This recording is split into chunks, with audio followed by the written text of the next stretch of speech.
Sarah Martinez had been living next door to the Johnsons for 3 years, borrowing sugar, watering their plants during vacations, and hosting neighborhood barbecues. She was the kind of neighbor everyone loved, always ready with a smile, a helping hand, and homemade cookies for the kids. Her small rose tattoo on her left wrist seemed like nothing more than a delicate piece of art, barely visible unless you really looked for it. But tattoos can hold secrets that change everything. Sometimes they're not just ink on skin. They're keys to mysteries that powerful people will kill to keep buried. And sometimes, the most ordinary person living the most ordinary life is actually the most extraordinary danger to those who thought they had erased their past completely. What nobody knew, not even Sarah herself for the longest time, was that her innocent little rose tattoo contained a code that could bring down one of the most secretive government operations in modern history, a code hidden in plain sight, disguised as petals and thorns, carrying the location of documents that could expose decades of lies, murder, and corruption. The day someone finally noticed what her tattoo really was, black SUVs appeared on Maple Street for the first time in its quiet, suburban history. Sarah Martinez never thought much about the small rose tattoo on her left wrist. She had gotten it during college, a spontaneous decision after a particularly difficult breakup. The artist had been an elderly man with gentle hands and kind eyes, who said he was giving her something special, something that would protect her. She had assumed he meant emotionally, the way art sometimes heals a broken heart. For 15 years, the tattoo had been nothing more than a pretty reminder of her younger, more impulsive self. She worked as a librarian at the local elementary school, lived in a modest 2-story house on Maple Street, and spent her evenings reading mystery novels and tending to her garden. Her neighbors knew her as the quiet woman who always remembered birthdays, who organized the annual block party, and who somehow always knew when someone needed a listening ear. Life in Millbrook was predictable and peaceful. The most exciting thing that usually happened was when Mrs. Chen's cat got stuck in a tree, or when the Jenkins family forgot to put out their trash cans again. Children rode their bikes down tree-lined streets without fear. Families left their doors unlocked, and everyone knew everyone else's business in the gentle way that small towns do. But everything changed on a Tuesday morning in October, when Dr. Elena Vasquez moved into the house across the street. Dr. Vasquez was different from the usual Millbrook residents. She was a linguistics professor, she claimed, specializing in ancient symbols and codes. She drove a sleek black car that looked expensive and out of place among the minivans and pickup trucks that usually populated their neighborhood. She wore designer clothes even to check her mailbox and spoke with a slight accent that no one could quite identify. Sarah first met her new neighbor while watering the flowers in her front yard. Dr. Vasquez had been struggling with several heavy boxes, and Sarah naturally went over to help. As they worked together to carry the boxes inside, Sarah noticed how Dr. Vasquez kept glancing at her hands, specifically at her wrist where the rose tattoo was visible. "That's an interesting tattoo," Dr. Vasquez said, her voice carefully neutral. "Where did you get it done?" Sarah laughed, pushing a strand of brown hair behind her ear. "Oh, this old thing? I got it in college at some little shop near campus. I don't even remember the name of the place." "Why do you ask?" Vasquez paused, setting down a box more carefully than necessary. "The artwork is quite detailed. The artist was very skilled." There was something in her tone that made Sarah look down at her own wrist. The tattoo was indeed detailed, with intricate shading in the petals and small, precise lines in the thorns. She had never really studied it closely before. "I guess I never paid much attention to how well done it was. I was pretty upset when I got it, so I wasn't really focusing on the technical aspects. May I?" "Doctor." Vasquez gestured towards Sarah's wrist. Sarah extended her arm, feeling slightly self-conscious. Dr. Vasquez examined the tattoo closely, her dark eyes moving across every line and curve. Her expression grew increasingly serious as she studied the design. "This is remarkable work," she said finally. "The proportions are mathematically precise. See how the petals spiral? And these thorns aren't random at all. They follow a very specific pattern." Sarah frowned, looking at her tattoo with new eyes. "What kind of pattern?" "Doctor." Vasquez straightened up, and Sarah could swear she looked pale. "I'm probably mistaken. It's just that I study ancient codes and symbols for a living, so I tend to see patterns everywhere. Old habit." But Sarah could tell she wasn't mistaken about anything. Over the next few weeks, she found herself studying her tattoo in mirrors, trying to see what Dr. Vasquez had seen. The more she looked, the more she noticed things that had never caught her attention before. The way the thorns seemed to point in specific directions. How the petals contained tiny lines that looked almost like numbers if you squinted. How the entire design seemed to have a mathematical precision that was unusual for what she had thought was just artistic decoration. Meanwhile, Dr. Vasquez had become oddly distant. She would wave politely when they passed each other getting meal, but she no longer stopped to chat. Sarah sometimes caught her watching from her front window, and once she was sure she saw Dr. Vasquez taking pictures of her house with a long-lens camera. The strange behavior escalated when Sarah received an unexpected visit from a man claiming to be from the city planning department. He was tall, wore an expensive suit, and asked unusual questions about how long she had lived in the house and whether she had any family in the area. When she asked to see identification, he produced credentials that looked official, but something about the whole interaction felt wrong. "We're conducting a survey of long-time residents," he explained, his smile never reaching his eyes. "Just routine information gathering for a community development project." When he left, she watched through her front window as he walked directly to Dr. Vasquez's house, instead of continuing his supposed survey to other homes on the street. That evening, Sarah did something she had never done before. She used her computer to research the tattoo artist who had created her rose. It took hours of searching through old college newspapers and city records, but she finally found a reference to Victor's Inc., a tattoo parlor that had operated near her university campus for only 6 months, 15 years ago. What she discovered in her research made her blood run cold. Victor Petrov had not just been a tattoo artist. According to several newspaper articles she found buried in online archives, he had been a former Soviet cryptographer who had defected to the United States in the early 1990s. He had worked for various government agencies before disappearing completely in 2007, around the same time that his tattoo shop had closed. More disturbing was what she learned about his disappearance. Victor Petrov had been scheduled to testify in a classified hearing about a covert operation called Project Meridian. He had never made it to that hearing. His body had been found 3 weeks later in a remote area outside the city, and while his death had officially been ruled as suicide, several investigative journalists had raised questions about the circumstances.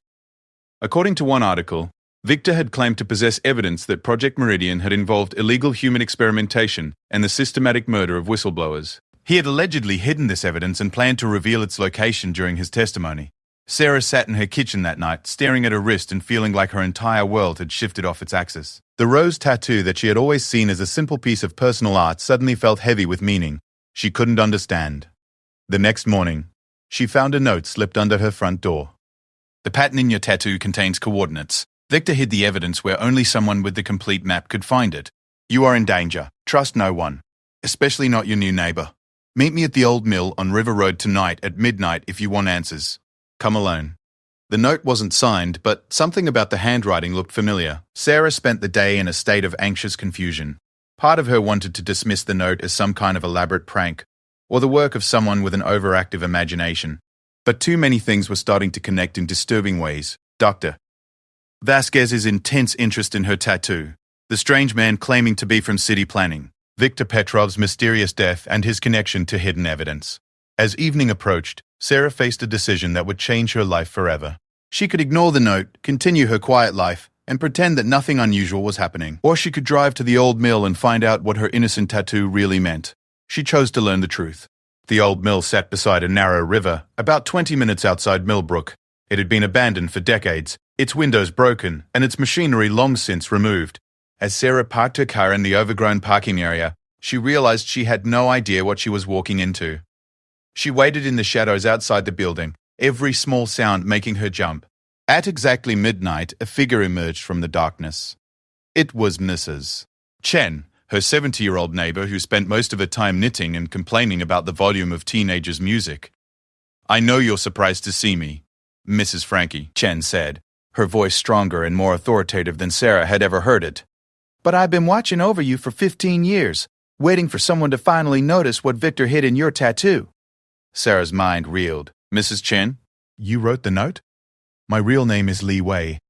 I was Victor's partner in the intelligence community before we both realized that Project Meridian was something we could not be part of. We faked my death and created a new identity for me here in Millbrook. Victor chose you specifically to carry the map because you were young, innocent, and unlikely to ever be suspected of carrying state secrets." "Map? What map?" Li Wei stepped closer and in the moonlight Sarah could see that her elderly neighbor's eyes held the sharp intelligence of someone who had lived a very different life than anyone in Millbrook suspected. Your tattoo contains coordinates encoded in the spiral pattern of the petals and the angular placement of the thorns. Victor was a master cryptographer. He hid the location of evidence that could expose Project Meridian's crimes in the most innocent place he could think of. A young woman's decorative tattoo. Sarah looked down at her wrist, seeing the rose design with completely new eyes. What kind of evidence? Photographs, documents, recorded confessions from government officials who ordered the deaths of 17 researchers and witnesses. Evidence that Project Meridian was conducting illegal experiments on American citizens and eliminating anyone who tried to expose them. The weight of what Li Wei was telling her settled on Sarah's shoulders like a lead blanket. And Dr. Vasquez? Dr. Vasquez is an agent sent to confirm whether you actually carry the encoded information. Your new neighbor is very good at her job, but she doesn't know that I've been watching both of you. She's reported back to her superiors that you definitely have the tattoo they've been looking for. Sarah felt her knees go weak. Which means? Li Wei's expression was grim. Which means that very soon, they're going to try to take you somewhere private where they can extract the information from your tattoo. And once they have what they need, you'll disappear just like Victor did. In the distance, Sarah heard the sound of car engines approaching the mill. Li Wei grabbed her arm urgently. They followed you here. We need to move now. As headlights appeared through the trees, Sarah realized that her quiet life in Millbrook was over forever. The black SUVs that would soon appear on her street were already closing in, and she was about to become a fugitive from forces she barely understood. The rose tattoo on her wrist suddenly felt like a target painted on her skin. Li Wei moved with surprising agility for a 70-year-old woman, pulling Sarah through the shadows behind the old mill as the sound of approaching vehicles grew louder. The headlights cut through the darkness like searchlights, sweeping across the abandoned building they had just vacated. This way, Li Wei whispered, guiding Sarah toward a narrow path that led into the dense woods behind the mill. I've had escape routes planned for years, just in case this day came. Sarah stumbled through the underbrush, her heart pounding so hard she was sure the approaching agents would hear it. Behind them, car doors slammed and powerful flashlight beams began probing the area around the mill. She could hear voices calling out commands, but they were too distant to make out specific words. How many people are after me? Sarah whispered as they navigated through a particularly thick patch of brambles. More than you want to know, Li Wei replied grimly. Project Meridian was shut down officially in 2008, but the people who ran it never disappeared. They just moved into other agencies, other programs. They've spent the last 15 years eliminating every possible loose end. They emerged from the woods near a small country road where Li Wei had apparently hidden an old Honda Civic behind a cluster of pine trees. As they climbed into the car, Sarah noticed that despite her elderly neighbor's sweet grandmother appearance, she handled the vehicle like someone who had been trained in evasive driving. Where are we going? Sarah asked, as they drove through the dark countryside without headlights. Somewhere safe, temporarily. But first, we need to decode your tattoo and find Victor's evidence before they figure out where we're headed. Li Wei drove with practiced ease along back roads that Sarah didn't even know existed. They passed through small farming communities where the only lights came from scattered farmhouses and the occasional gas station. After about an hour, they pulled into the parking lot of a 24-hour diner called Mel's Place that sat at a lonely crossroads in the middle of nowhere. Why are we stopping here? Sarah asked nervously. Because this is where Victor left additional instructions for decoding the map. He couldn't put everything in your tattoo without making it obvious to anyone who knew what to look for. The complete key is hidden here. Inside the diner, a tired-looking waitress with graying hair looked up from wiping down tables. Li Wei walked directly to a specific booth in the corner and ran her fingers along the underside of the table. After a moment, she produced a small metal object that had been taped there. A USB drive, she explained, holding up the tiny device. Victor was thorough. He knew that someday we might need this. Sarah slumped in the booth, feeling overwhelmed by how quickly her life had transformed from ordinary to surreal. 12 hours ago, her biggest worry had been whether to plant tulips or daffodils in her spring garden. Now she was a fugitive, sitting in a roadside diner with a secret agent who had been disguising herself as her elderly neighbor for 15 years. I don't understand any of this, she said, staring at her tattoo. Why me? Why did Victor choose me to carry this information? Li Wei ordered coffee from the waitress and waited until they were alone again before answering. Victor spent months observing people near the university, looking for someone who met very specific criteria. You were perfect because you were ordinary, stable, and unlikely to draw attention. You had no family connections to government or military organizations, no criminal background, no political activism. You were, in every way, unremarkable. Sarah laughed bitterly. Thanks. That's exactly what every woman wants to hear. You don't understand. In our world, being unremarkable was the highest compliment Victor could give. It meant you could hide in plain sight forever. The tattoo was supposed to be insurance, a backup plan that would never need to be activated. So, what changed? Li Wei's expression darkened. Someone started looking for Victor's evidence again. We're not sure why, but we think there's been a change in government leadership that has some people nervous about old secrets coming to light. Doctor, Vasquez isn't the first agent they've sent to investigate, but she's the most thorough. The waitress brought their coffee, and Li Wei pulled out a laptop computer that looked far more sophisticated than anything Sarah would have expected her elderly neighbor to own. She inserted the USB drive and began typing rapidly. The pattern in your tattoo becomes clear when we overlay it with the information on this drive, Li Wei explained, angling the screen so Sarah could see. Look. On the computer screen, Li Wei had created a digital reproduction of Sarah's tattoo. As she manipulated the image, adding layers and adjusting the contrast, hidden elements began to appear. The spiral of the rose petals, when viewed in the correct sequence, contained numerical coordinates. The thorns pointed to specific compass directions. Even the small imperfections in the shading contained information when properly decoded. The evidence is buried in Millbrook Memorial Cemetery, Li Wei said, pointing to the coordinates that had emerged from the analysis. Section 7, near the old oak tree by the maintenance shed. Sarah stared at the screen in amazement.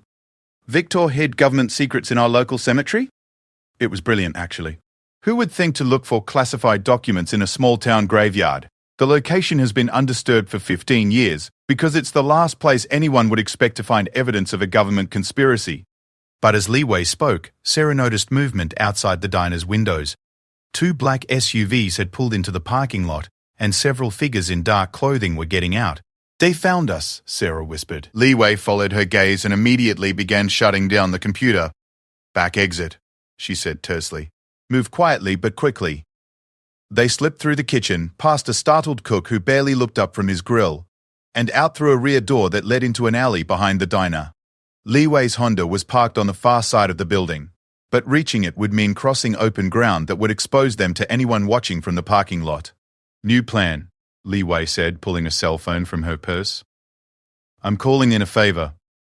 Within minutes, they heard the sound of a motorcycle approaching. The rider wore a black helmet and leather jacket, and when he pulled up beside them, Li Wei climbed on behind him without hesitation. Tch-tch. Your turn, Li Wei called to Sarah over the noise of the engine. I've never been on a motorcycle in my life, Sarah protested. Tonight's full of new experiences, Li Wei replied. Hold on tight. Sarah climbed onto the bike behind Li Wei, wrapping her arms around her neighbor's waist and trying not to think about how many traffic laws they were probably about to break. The motorcycle roared to life, and they shot out of the alley just as the agents from the SUVs reached the back of the diner. The ride through the darkness was terrifying and exhilarating in equal measure. The motorcycle's engine was loud enough to wake half the countryside, but it was also fast enough to quickly put distance between them and their pursuers. Sarah pressed her face against Li Wei's back and tried not to look at how quickly the landscape was flying past them. After what felt like hours but was probably only 30 minutes, they pulled off the main road and drove down a dirt path that led to a small farmhouse surrounded by cornfields. The motorcycle rider removed his helmet, revealing a man in his 50s with graying hair and intelligent eyes. Marcus Chen, Li Wei said by way of introduction. My son. Sarah blinked in surprise. Your son? But you said your name was Li Wei. Li Wei is my real name. Mrs. Chen was my cover identity. Marcus has been my contact with the outside world for the past 15 years, maintaining my false background and helping me stay hidden. Marcus Chen looked nothing like what Sarah had expected from Mrs. Chen's quiet son who supposedly worked in computer programming in a distant city. He moved with the controlled precision of someone trained in military or intelligence work, and his eyes constantly scanned their surroundings for potential threats. The situation has escalated, he told his mother in a voice that carried authority. They've locked down Millbrook completely, roadblocks on every route in and out of town, and they've brought in a specialized extraction team. What kind of extraction team? Sarah asked, though she wasn't sure she wanted to know the answer. Marcus's expression was grim, the kind that specializes in making people disappear without leaving any evidence behind. They're not planning to arrest you, Sarah. They're planning to take you somewhere private where they can extract the information from your tattoo using whatever methods they consider necessary. Sarah felt a chill run down her spine. You mean torture?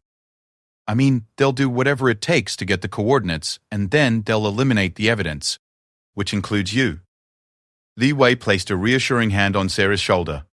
That's not going to happen. We're going to get to Victor's evidence first, and then we're going to expose Project Meridian once and for all.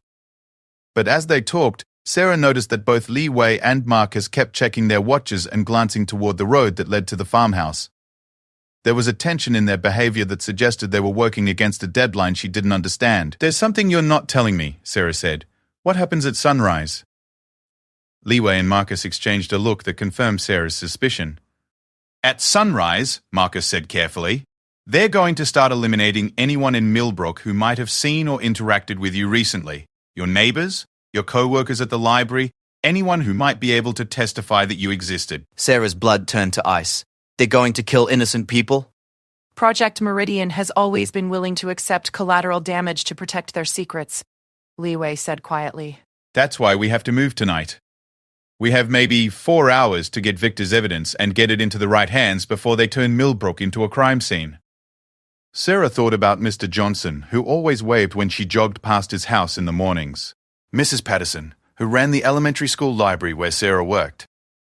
The teenagers who gathered at the park on weekends and sometimes asked her to referee their softball disputes.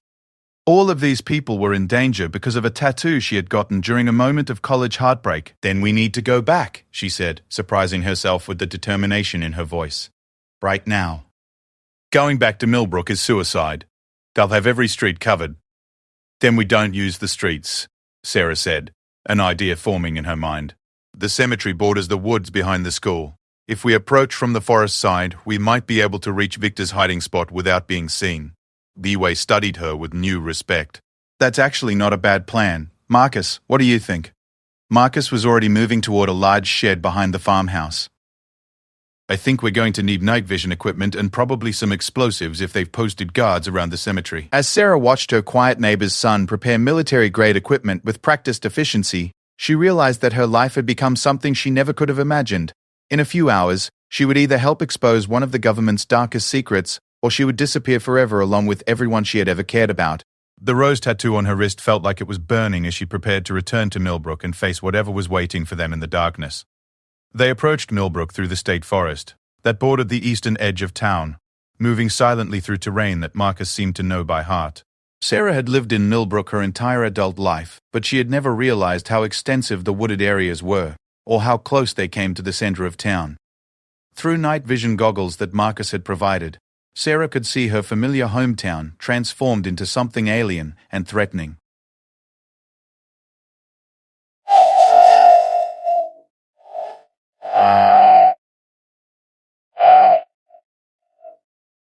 Black SUVs were positioned at every intersection, their occupants scanning the empty streets with infrared equipment. Portable floodlights had been set up around key locations, turning the normally cozy downtown area into something that looked like a military occupation. They're not even trying to be subtle, Marcus whispered as they crouched behind a fallen log about a quarter mile from the cemetery. This level of response means they're desperate to recover Victor's evidence. Li Wei adjusted her own night vision equipment and studied the cemetery through the trees. I count at least 6 agents positioned around the perimeter, plus whatever backup they have stationed nearby. Sarah felt a knot of fear in her stomach as she realized the magnitude of what they were attempting. The cemetery looked like a fortress, with armed figures positioned at regular intervals and patrol teams moving systematically through the grounds. How are we supposed to get past all of them? She asked. Marcus smiled grimly. We're not going past them, we're going under them. He led them deeper into the woods, toward an area where Sarah could see the remains of old stone foundations hidden among the trees. Millbrook was founded in 1847, he explained quietly. The original settlement was here in the forest, closer to the river. When they moved the town to its current location in the 1880s, they left behind a network of root cellars and tunnels. Sarah stared at the moss-covered stones with amazement. There are tunnels under Millbrook? The cemetery was built on part of the original settlement. Victor knew about the tunnel system because he researched the area thoroughly before choosing his hiding spot. One of these passages leads directly under Section 7. Li Wei was already examining what looked like a collapsed section of stone wall. "Here," she said, pulling away branches and debris to reveal a narrow opening. "This connects to the main tunnel network." The entrance was barely wide enough for one person at a time, and it led into darkness that seemed to swallow their flashlight beams. Sarah had never considered herself claustrophobic, but the thought of crawling through underground passages while government agents hunted for her above ground made her heart race with panic. "I don't think I can do this," she said, staring into the tunnel opening. Marcus knelt beside her, his voice surprisingly gentle. "Sarah, 15 years ago Viktor Petrov trusted you with the most important secret he possessed. He believed that someday you would be brave enough to see this through. Don't let him down now." Taking a deep breath, Sarah lowered herself into the tunnel. The passage was constructed of fitted stones, and despite decades of abandonment, it was surprisingly solid. They moved in single file, with Marcus leading and Li Wei bringing up the rear, their progress guided by the soft glow of red-filtered flashlights. The tunnel system was more extensive than Sarah had imagined. They passed multiple branching passages and what appeared to be storage chambers carved into the rock. After about 20 minutes of careful movement, Marcus called a halt. "We're under Section 7, he whispered. "The entrance to the cemetery level should be just ahead." They emerged through a concealed opening behind the maintenance shed, exactly where Victor's coordinates had indicated. Sarah found herself looking at Millbrook Memorial Cemetery from a completely new perspective. The familiar landscape of headstones and memorial gardens was now crisscrossed with patrol routes and surveillance equipment. "The oak tree is about 50 yards from here," Li Wei whispered, pointing toward a massive tree that Sarah had passed hundreds of times during her morning walks through the cemetery. Marcus checked his watch. "We have maybe 90 minutes before sunrise. After that, they start cleaning up loose ends." They moved carefully between the headstones, using the shadows cast by monuments and mausoleums to avoid the patrol routes. Sarah had never realized how many hiding spots existed in the cemetery, or how the rolling terrain created blind spots that could conceal movement. The old oak tree stood in a section of the cemetery that dated back to the town's founding. Some of the headstones nearby were so weathered that their inscriptions were barely readable. According to Victor's coordinates, the evidence was buried near the base of the tree, in a location that would have been invisible to casual observation. "There," Li Wei said, pointing to a spot where the massive roots created a natural depression in the ground. The coordinates indicate a position about 3 feet down, directly between the two largest root formations. Marcus produced a collapsible shovel from his equipment pack and began digging carefully. Sarah kept watch for patrols while Li Wei monitored their surroundings through night vision equipment. Every small sound seemed amplified in the pre-dawn stillness. After about 20 minutes of careful excavation, Marcus's shovel struck something solid. "Found it," he whispered. What they unearthed was a waterproof container about the size of a shoebox, sealed with industrial-grade materials that had protected its contents from 15 years of burial. Marcus handed the container to Li Wei, who opened it with hands that trembled slightly. Inside were several items that made Sarah's breath catch in her throat. Photographs of government facilities she didn't recognize. Documents bearing official seals and classification markings. Audio recordings stored on digital devices that looked advanced even by current standards. But most shocking of all were the personal files on individuals who had been targeted by Project Meridian. Sarah recognized some of the names from news reports over the years. Researchers who had died in apparent accidents, journalists who had suffered mysterious heart attacks, whistleblowers who had committed suicide under suspicious circumstances. 17 people, Li Wei said quietly, flipping through the documentation.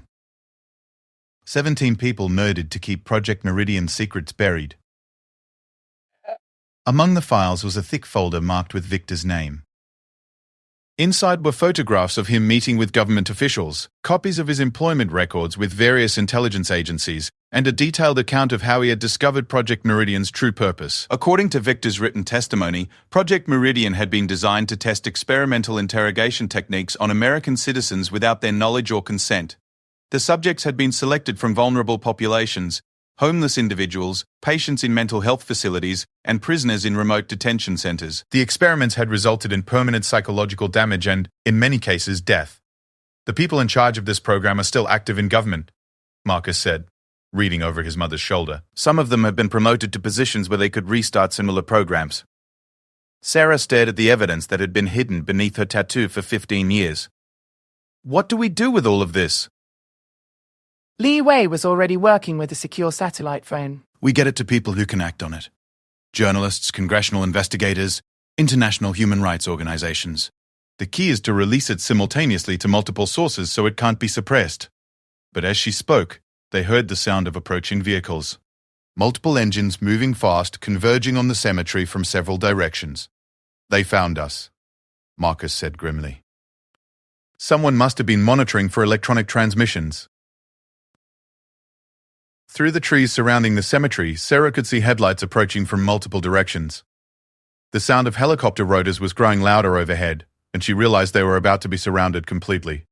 The tunnel, Li Wei said urgently. We need to get back to the tunnel system. But Marcus was shaking his head. They'll flood the tunnels with gas or smoke the moment they realize we went underground. We need a different exit strategy. Sarah looked around the cemetery with desperate eyes, trying to think of options they might have missed. That's when she noticed something that the others had overlooked in their focus on the approaching threat. The river, she said suddenly. The cemetery backs up to Mill River. If we can reach the water, we can follow it downstream to the covered bridge near the old industrial district. Li Wei stared at her in amazement. Victor's escape route. He planned for this contingency too. They moved quickly through the cemetery, carrying Victor's evidence and trying to stay ahead of the search teams that were now entering the grounds from multiple directions. Behind them, Sarah could hear voices calling out commands and the sound of heavy equipment being moved into position. The river was only about 100 yards from the oak tree, but it felt like miles as they navigated between headstones while avoiding the sweeping beams of powerful searchlights. When they finally reached the water's edge, Sarah realized that Mill River was deeper and faster moving than she had expected. Can everyone swim? Marcus asked quietly. Sarah nodded, though she wasn't sure how well she would manage in the cold water while carrying sensitive documents. Li Wei looked less confident, but she was already sealing Victor's evidence in waterproof containers from Marcus's equipment pack.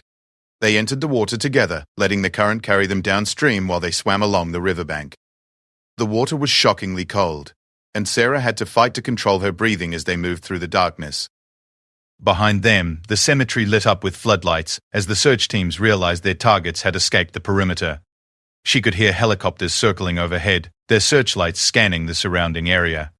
The covered bridge appeared ahead of them like a tunnel leading to safety. They pulled themselves out of the water on the far side, soaked and exhausted but still carrying the evidence that could finally expose Project Meridian's crimes. There's a safe house about 5 miles from here, Marcus said as they caught their breath. From there, we can coordinate the release of Victor's evidence to multiple sources simultaneously. As they walked through the pre-dawn darkness toward whatever safety they could find, Sarah realized that her life would never return to the quiet normalcy she had known. The rose tattoo on her wrist had marked her as a carrier of secrets that powerful people had killed to protect. Even after Victor's evidence was made public, there would always be those who wanted to ensure that the woman who had carried the map couldn't testify about what she had learned. But as the sun began to rise over Millbrook, Sarah felt something she hadn't expected to feel: pride. Victor Petrov had chosen her to carry his message of justice across 15 years, and she had proven worthy of that trust. The innocuous little rose on her wrist had helped expose one of the government's darkest secrets, and 17 people who had died to protect the truth would finally have their stories told. 3 weeks later, Sarah Martinez sat in a secure location somewhere outside the United States, watching news reports about the congressional hearings that had been triggered by Victor's evidence.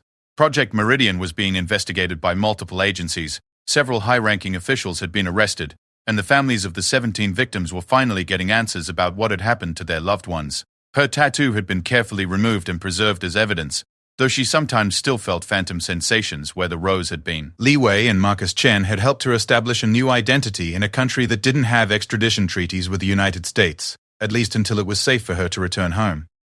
She missed Millbrook, missed her quiet life as a librarian, missed the simple pleasure of tending her garden and organizing block parties.